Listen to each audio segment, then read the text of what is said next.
Sebenarnya P21 ini kita bahas P21 ya. P21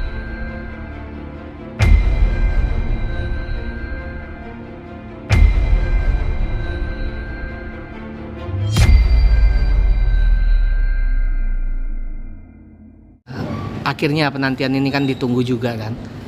Sebenarnya sudah ada permintaan maaf belum sih Mbak dari dia Mbak? Kok akhirnya proses ini terus berlanjut? Sebenarnya P21 ini kita bahas P21 ya. P21 ini sebenarnya sebelum Medina masuk di Pondok Bambu itu sebenarnya sudah P21 kan, udah 3 bulan kan berarti kan ya. Lalu dari Surabaya harus menunggu kan proses yang di Jakarta kelar dulu gitu. Lalu kemarin saya bikin statement juga kan, kalau permintaan maaf sih memang udah saling maaf-maaf kan gitu, maaf-maaf aja, tapi untuk kelanjutannya seperti apa sampai hari ini saya juga bingung gitu loh. Kan saya udah bilang buka pintu perdamaian, dalam arti apa yang saya mau kan udah jelas kan ya, perbaiki nama baik saya dan kembaliin uang saya gitu kan. Tapi di situ saya nggak ada tanggapan baik dari keluarganya Medina atau suaminya Medina, dari pihak Medina intinya lah seperti itu.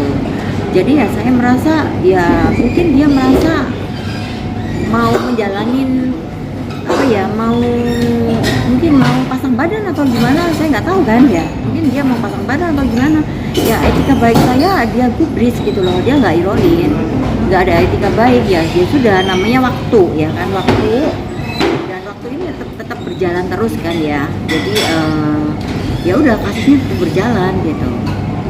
Sebenarnya P21 ini sudah sejak kapan sih Mbak dapat informasi? P21 itu sebenarnya sejak sebelum Medina dijemput. Itu sudah P21. Nah sekarang kan sudah tahap 2 pelimpahan. Nah kabarnya hari ini memang Medina dibawa ke Surabaya untuk diserahkan ya kan, bersama barang buktinya. Karena kan barang bukti itu kan sudah mulai bulan 9 tahun 2021 itu kan sudah saya serahkan ke pihak kepolisian kan. Jadi mungkin hari ini ya penyerahan barang bukti Medina juga gitu, untuk kapan jadwal sidangnya gitu ya. Mbak, kalau boleh tahu barang bukti apa aja sih Mbak? Barang buktinya tas aja 9 tas. Total 9 tas ya. Dengan harga? Kan udah tahu 1,3 lebih kan. 9 tas itu 1,3 Iya, totalnya. iya. Jadi yang sudah lunas itu sebenarnya 4. Yang 5 itu aku nggak mau bayar dulu, aku minta lihat barang dulu baru bayar. Tapi begitu aku lihat barangnya aneh dan berasa sesuatu yang aneh, aku minta balikin dong uang yang sudah aku lunasin itu kan. Awalnya kita baik-baik aja, saya minta cuman balikin uang saya, udah selesai, nggak ada lapor-laporan. Nah semakin kesini kan dia semakin menjadi-jadi gitu kan, sampai timbul ancaman itu yang saya laporin di Jakarta itu juga. Jadi ya di sini kan saya sih tetap aja sih kalau memang Medina, dari pihak Medina nggak ada etika baik, nggak ada mencari saya, berarti kan dia mau kasus ini berjalan gitu aja. Ya sudah, saya sih ngikut aja dengan hukum yang berjalan gitu. Kalau misalnya kalau dari pihak saya sudah, saya mau perdamaian, tapi dari pihak sana nggak ada tanggapan yang baik ataupun harusnya kemana dan mencari saya atau untuk berbicara dengan saya, baiknya gimana kita bikin restoratif justice gitu kan. Itu kan masih ada etika baik ya, mungkin bisa mungkin kasus di Surabaya ini bisa diapain lah supaya nggak berlanjut gitu kan, bisa kan, karena kan walaupun sudah P21 tapi kalau kedua belah pihak ada saling ada kesepakatan bagaimana itu kan paling tidak bisa memperingan ataupun nggak sampai misalnya dihukum pun akan diperingan gitu kan gitu. Tapi statement saya kemarin mungkin salah kali ya, saya bikin buka pintu perdamaian, jadi ya udahlah kita ini aja sesuai dengan hukum yang berjalan. Apalagi kan saya di Surabaya ini kan jalan sendiri, saya nggak pakai lawyer, makanya saya nggak didampingin lawyer. saya akan buktikan ke semua masyarakat Indonesia gitu kan. Dalam BM saya itu banyak banget korban-korban Medina, banyak banget gitu kan. Mereka nggak berani speak up, nggak berani ngomong, terus udah gitu nggak berani lapor polisi, ya kan. Kalau misalnya lapor polisi itu mungkin takut, makan waktu, energi semua, tenaga apapun ya. Kalau apalagi pakai lawyer gitu kan, dia nggak bisa bayar lawyer. Tapi kalau saya di sini saya akan buktikan ke masyarakat bahwa polisi Indonesia itu selalu welcome oleh siapapun gitu loh.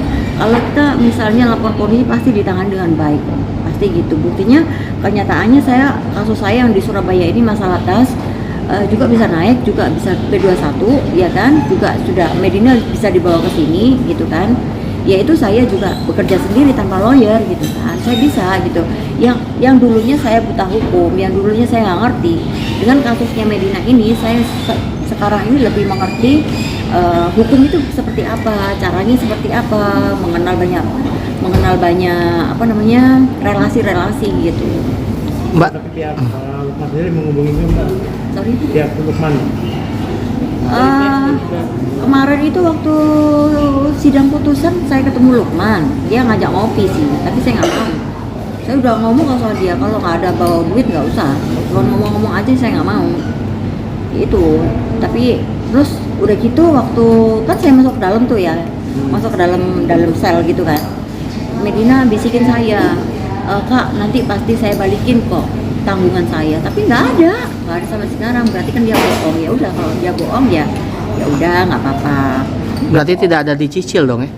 Saya kan nggak mau dicicil. Iya, meskipun nggak mau dicicil tapi tidak ada dia membayar cicil gitu. Nggak ada dari dulu nggak ada. Tapi ya udah, nanti kita lihat aja. Kalau memang seperti ini, saya minta maaf. Bukan saya punya niat jahat sama Medina, saya nggak ada niat jahat. Tapi kan hukum ini kan kita harus menghormati hukum ya. Kita lapor polisi capek-capek, polisi juga mengerjakan dengan capek juga kan. Karena ini melibatkan bukan kepolisian aja, sekarang sudah melibatkan dari kejaksaan kan gitu kan ya. Karena kan masalahnya sudah dilimpahkan ke kejaksaan. Jadi kan banyak pihak yang sudah turut bekerja dengan masalah ini. Saya nggak mungkin dong langsung mematahkan itu aja gitu. Kalau misalnya ini udah terlanjur, kalau memang kemarin sih mungkin saya masih mengupayakan untuk gimana caranya masalah ini bisa selesai di sini gini ya, yang untuk Surabaya. Jadi kalau sudah seperti ini ya sudah, saya kembalikan lagi ke Medina, karena etika baik saya selama ini dia nggak gubris gitu loh. Berarti kan sama aja dengan masalah-masalah yang kemarin itu kan, itu. Nih? Pertanyaan lagi? Ada lagi? Oke, Mbak. Adanya Medina dibawa ke Surabaya, kemana Jakarta gimana? Sorry. Terkait kasus Mbak yang di Jakarta itu sendiri. Kabarnya belum inkrah ya atau seperti apa? Belum, karena gini kan ya, saya merasa nggak adil aja kalau di Jakarta itu kan itu pengancaman, itu kan tuntutannya 6 bulan ya, 1 tahun 6 bulan, dan itu hanya dikenakan 6 bulan. Nah hitungannya dari mana? Cuma saya tanya itu aja, saya minta banding, dan saya merasa hukum itu harus adil dong, ya kan? Paling tidak separuh lah ya, separuh. Gitu. Kalau misalnya 6 bulan hitungannya akan dipotongnya dari mana gitu kan. Saya minta Pak Jaksa tolong banding supaya hukum ini adil. Saya sebagai seorang korban, saya minta keadilan dalam hal ini gitu. Ya kalau memang karena saya ini korban, saya juga kehilangan uang, saya kehilangan juga harga diri saya. Saya juga nanti katakan juga saya juga berkata juga untuk kepolisian di Surabaya, Polrestabes juga kejaksaan Tanjung Perak juga nanti yang menangani kasus ini, supaya hukum ini seadil-adilnya gitu ya, jangan sampai ada dikriminalisasikan ya kan ya. Memang kalau memang hukumannya misalnya berapa tahun, 6 tahun ya, kalau ancamannya segitu, nanti putusannya sekian, jangan sampai lah diperpendek-pendek seperti apa. Saya nggak mau gitu, karena kan saya sebagai korban juga, apalagi saya nggak pakai lawyer ya, saya berjuang keras di sini. Saya mau buktikan bahwa perempuan pun bisa gitu. Saya sebagai perempuan, saya wanita yang kuat, saya bisa menghadapi ini dengan berjalan sendiri sampai kasus ini berjalan, sampai naik, sampai sudah sekarang dilimpahkan ke kejaksaan. Ini hasil keras saya yang memang luar biasa. Saya nggak bisa katakan kerja keras saya seperti apa, tapi banyak pihak yang membantu saya, contohnya dari kepolisian, Polrestabes juga, dari mungkin dari kejaksaan. Saya minta juga kerjasamanya juga yang baik juga gitu. Maksudnya jangan sampai hukuman itu seringan nggak sesuai dengan apa yang sudah saya keluarkan gitu loh. Yang saya keluarkan apa? Saya ditipu Medina itu loh. Masa sih uang yang ditipu sekian hukumannya cuma sekian kan gitu kan. Sekarang cari uang susah loh. Coba emasnya aja cari uang 1 juta aja susah, apalagi itu miliar loh. Miliar, bagaimana kerjanya caranya miliar itu mendapatkannya? Saya tanya mas di sini, 1 hari mendapatkan uang berapa? Bilang uang saya ditipu Medina dalam 1 hari 1,3 lebih. Uang nggak sedikit loh segitu itu uang banyak loh. Saya cari uang juga susah. Zaman sekarang loh semuanya itu kerja itu susah, ya kan? Kalau saya sedangkan 1 hari itu sekian gitu kan. Nah gimana gitu kalau hukumannya hanya sekian gitu kan? Misalnya dihukum cuma 6 bulan, 8 bulan. Orang 8 bulan aja belum tentu dapatkan uang segitu kan gitu ya. Kalau emang hukumannya cuma 6 bulan, 8 bulan, orang banyak nipu dong dulu di luar sana. Enak nipu. Banyak kok komen-komennya seperti enak nipu ya. Hukumannya cuma sebentar jalaninya gitu kan. Jadi hukum ini harus adil dong. Ya kan. Apalagi saya ini jadi benar-benar korban gitu kan. Saya mengeluarkan uang dan uang itu diterima oleh Medina sekian M ya kan. Ya, maksudnya bijak aja lah untuk Bapak Hakim juga jaksa. Oke, siap. Sampaikan Pak ke Medina.